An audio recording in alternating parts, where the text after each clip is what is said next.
pessoa tá desanimada, tá triste. Oh, mas se não for pra sofrer, não vale nem a pena viver, né? A gente tem que enfrentar essas fitas complicadas. Mas olha, quando você chegar lá, você vai ver quão valeu a pena.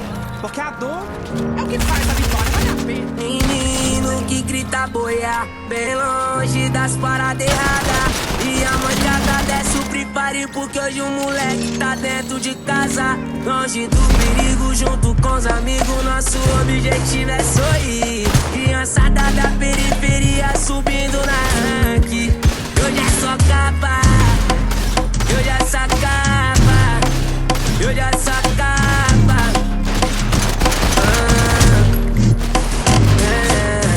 Já te disse que isso aqui não é só um joguinho. Olha o que ele proporcionou pra mim. Pra quem disse que esse sonho não ia virar. Olha como nós tá em alta.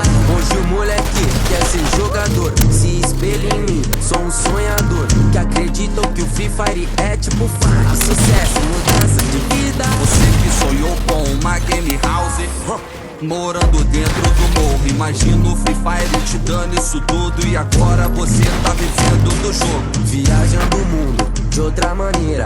MVP da Liga Brasileira. Graças a Deus que eu não desisti do meu sonho. Hoje é só capa, hoje é só capa, hoje é só capa. Aí tropa, vou contar a história pra você. Que é um menininho bonitinho da cara feia. Escuta aí, ó. Mala, coco, quilo, fala, sobe capa no inimigo.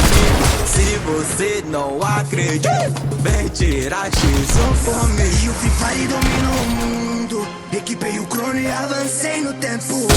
Graças a Deus que eu não desisti do meu sonho. Hoje é só capa, hoje é só capa, hoje é só capa. Três capas deitei, quem foi eu nem sei. Na live me chamam de sensei.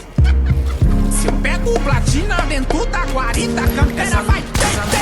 Essa noite eu tive um belo sonho, que o Free Fire dominava o mundo. Graças a Deus que esse jogo mudou minha vida.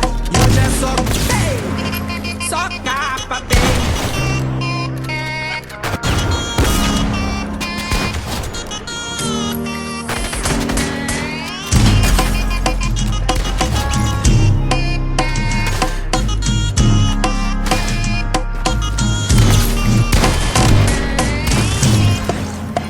Todos nós temos um sonho.